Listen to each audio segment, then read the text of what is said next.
백부장과 바울 일행이 무라에서 갈아탄 이 알렉산드리아 배는 출항하자마자 북서풍의 거센 바람의 영향을 맞았습니다. 얼마나 바람이 거셌던지 이 배가 제대로 가지를 못하고 아주 천신만고 끝에 겨우 니도 앞바다에 이렇게 도달하게 되었습니다. 그러나 그곳으로부터 바람의 위세가 계속 강해져서 이 배가 이탈리아 반도 쪽으로 가야 되는데 그쪽으로 갈 수가 없는 거예요. 계속 남쪽으로 밀려 내려오는 거죠.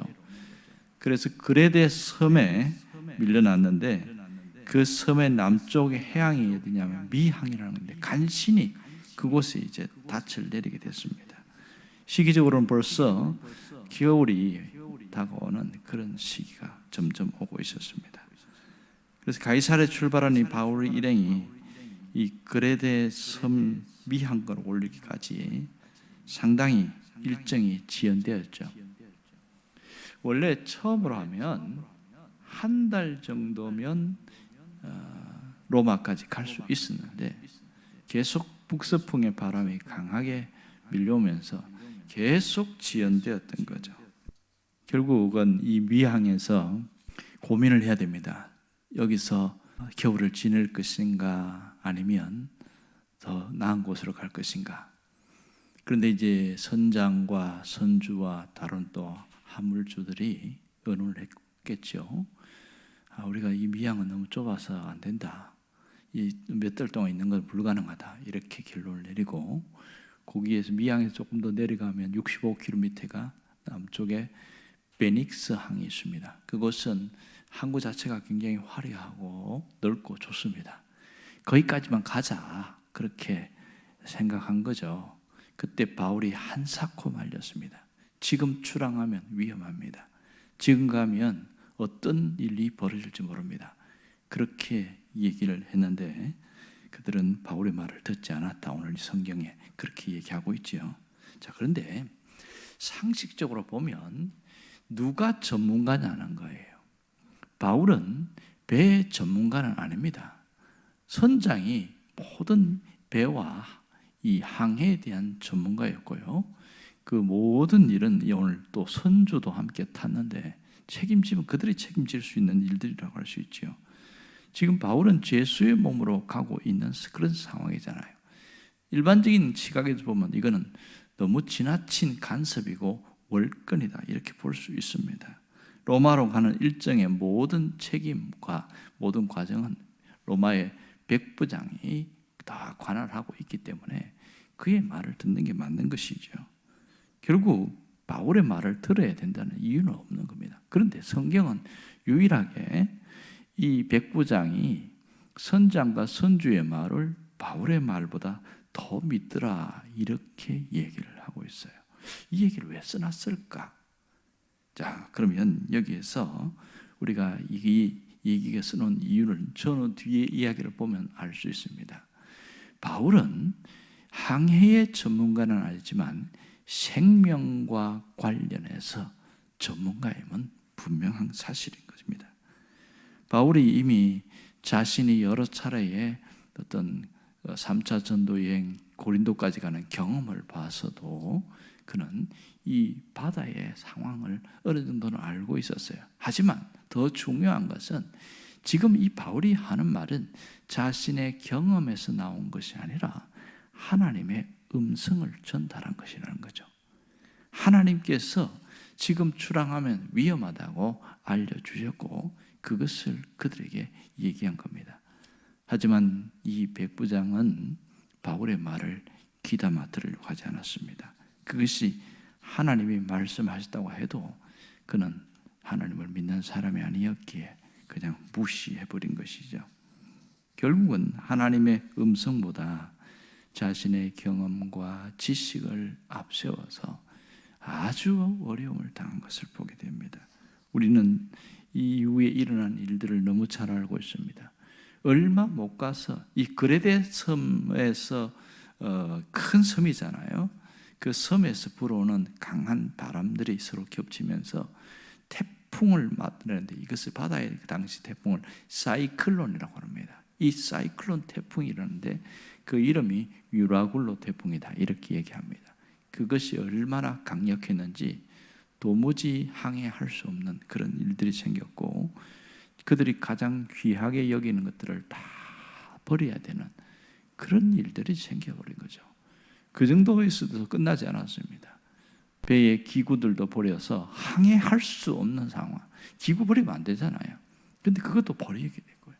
그러면서도 또 더 이상 방법이 없은 거죠. 아무리 애를 써도 방법이 없은 거죠. 그래서 성경에 뭐라고 하냐면 구원의 여망이 없어지더라. 그 말은 그들에게는 죽음의 그림자, 절망의 그림자가 그들에게 찾아왔다. 그런 얘기가 되겠습니다. 자, 보면 우리가 여기서 깊이 생각해야 될 것이 이겁니다. 때로는 우리가 신앙생활을 하면서도 하나님의 말씀보다 사람의 말을 더 신뢰하는 경향이 있다는 것이죠. 이 신앙생활을 하는 사람들이 하나님의 말씀이 있지만 그래도 현실에는 사람이 하는 말이 맞다고 생각해서 그 판단을 의지해서 결정했다가 실패를 경험하고 또 실수하는 그런 일들 때문에 많은 고통을 당하는 일들을 종종 겪습니다. 정말 우리는 주변에서 하는 소리가 이 소리가 어떤 소리인지를 잘 분별할 수 있어야 되겠죠. 여러분, 우리가 듣는 소리가 살리는 소리인지 죽이는 소리인지를 분별할 수 있어야 됩니다. 우리 주변에 사람을 죽이는 소리들이 너무 많이 들립니다. 가장 가까이의 정치꾼의 거짓말은 사람을 죽이는 소리입니다. 이단의 솜사탕 같은 말은 영혼을 죽이는 소리입니다. 사기꾼의 거짓말은 삶을 죽이는 소리입니다. 그런데 우리가 분별을 못하면 그것이 좋은 줄 알고 쉽게 성급한 판단을 하는 경우가 있습니다. 이솝 우화에 보면 재미난 이야기가 있죠. 당나귀를 팔기 위해서 아버지하고 아들이 당나귀를 끌고 가잖아요. 그 얘기인데 당나귀 끌고 가니까 어떤 아낙네가 쳐다보면서 아니 이 당나귀를 왜 끌고 가냐고, 그 사람이 타고 가야지, 별 사람들 다 있네 이랬어요. 그래서 이 아버지가 생각하기에 아들을 태워야 되겠구나. 그렇게 하고 아들 당나귀에 태워갖고 이제 자기가 줄을 갖고 가는 거예요. 그랬더니 어느 한 지역을 가는데 노인이 저 사람이 참 이게 요즘 젊은 사람은 버릇이 없다고, 노인을 공경할 줄 모른다고, 이 젊은 사람이 타고 가고 늙은 사람이 걸어가는 게 말이 되냐 이러니까 이게 무한해진 거예요. 그래서 아들이 다시 내리고 이제 거꾸로 된 거죠. 이제 아버지가 그거 탄 거예요. 당나귀에 타고 이제 갑니다. 그랬더니 또 어떤 한 젊은 아낙네를 만났는데 세상에 이 어린 아들이 이렇게 힘들게 걸어가게 만들고 저 사람 이 말이 되냐? 이 또 반대로 된 거예요. 이 고민이 생겨버렸습니다. 이거 어떻게 해야 될지 모르겠다. 그래서 판단해서 야 너도 올라와라. 그래서 앞에 아들 앉히고 뒤에 당나귀를 이렇게 타고 뒤에 안 타고 갑니다. 그 이제 시장 근처까지 다 가기 직전인데 사람들이 다 농사하던 사람들이 손가락질하는 거예요. 저 당나귀가 무슨 죄를 지었길래 저렇게 고생을 시키냐고. 아니 이게 무슨 힘이 있다고 그렇게 두 사람이 그렇게 타고 가냐고. 그래서 할 수 없이 그 사람 말 듣고 내린 거죠. 어떻게 할까 고민하다가 이만한 그 나무 작대기를 가져와가지고 당나귀 다리를 양쪽으로 맸어요.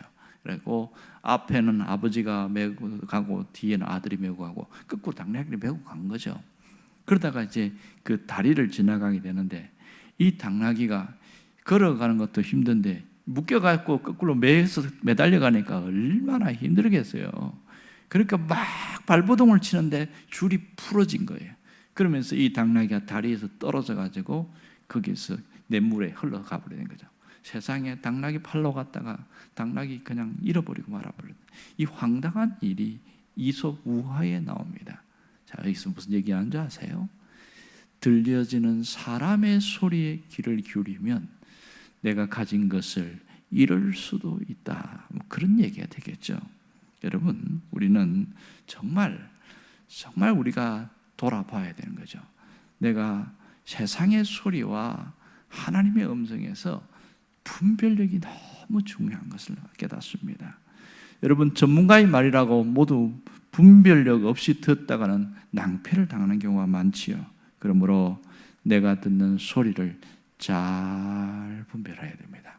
이것이 하나님 중심의 소리인지 아니면 세상을 앞세우는 소리인지, 이것이 신앙에 유익을 주는 소리인지 아니면 정반대의 소리인지를 분별할 수 있어야 되겠죠. 또한 이것이 교회와 공동체를 우선시하는 소리인지 아닌지를 분별할 수 있어야 됩니다. 정말 내가 듣는 소리는 분별이 필요한데 두 가지 소리가 있다는 거 아세요? 우리가 듣는 소리는 하나는 밖에서 들려오는 소리입니다. 밖에서 들려오는 소리인데 그 소리가 나를 살리는 소리인지 죽이는 소리인지 두 가지가 있는데 그걸 분별해야 됩니다. 일반적으로는 약간 소음 같은 소리도 있어요. 그런데 그 소음 같은 소리들이 때로는 듣기 힘든 소리들이 굉장히 많습니다. 그런 것들이 보면 우리는 유튜브를 통해서 굉장히 많이 나타나고 또 TV를 통해서도 듣기 싫다 이런 소리들이 있어요. 왜냐하면 그 소리가 나를 따분하게 하기도 하고 내가 힘든 경우가 있습니다. 어떤 면에서 영혼을 살리는 소리인지 죽이는 소리인지를 잘 분별하는 것이 너무 중요합니다. 두 번째는 내면의 소리입니다. 우리 안에서 들려지는 소리가 있다는 것이죠. 그런 때로는 환경의 영향을 받아서 환경이 너무 안 좋으면 자꾸 부정적이고 자기 연민과 자기 비교와 열등의식 관련 그런 소리들이 끊임없이 밀려 올라옵니다. 그러다 보면 그 소리에 내가 반응해버리면 무너지기 시작하는 것이죠. 여러분, 사람은 환경의 영향을 받을 수밖에 없지만 그렇다고 모두가 영향받는 건 아니에요. 환경이 나빠서 사람 무너지는 것이 아니라 소리에 내가 반응하기 때문에 무너지는 경우가 훨씬 더 많습니다. 내면의 소리가 나를 죽이는 소리일 때는 밀어내야 되는 것이죠. 부정해야 됩니다. 이건 아니야 라고 강력하게 밀어내야 됩니다. 그리고 하나님의 소리, 하나님의 음성에 귀를 기울일 줄 알아야 됩니다. 그래서 우리가 말씀을 붙들고 살아가야 한다고 하는 이유가 뭐냐면 하나님의 소리에 집중하기 위해서인 것이죠. 왜요? 하나님의 소리, 하나님의 음성은 사람을 살리고 영혼을 살리는 소리이기 때문에 그렇습니다. 정말 우리가 결단할 것은 분별력 있는 신앙인으로 살아가게 해달라는 그 결단이 있어야 되고 그 기도가 있어야 됩니다. 이 세상에서 우리가 어려움을 당하지 않으려면 세상의 소리, 오늘 이 선장과 선주의 소리 때문에 그 소리를 따라간 백부장은 크게 낭패를 당했잖아요. 그런 것처럼 우리가 살아가면서도 실수할 경우가 있습니다. 그것은 소리를 어떻게 듣느냐, 무엇을 듣느냐, 어떻게 반응하느냐에 따라서 달라진 것이죠. 하지만 우리가 이것을 놓고 결단하고 또 기도하게 되어지면 정확한 분별력이 생기게 됩니다. 하나님의 소리를 분별하는 능력이 있기를 주의 이름으로 축원합니다. 기도하겠습니다.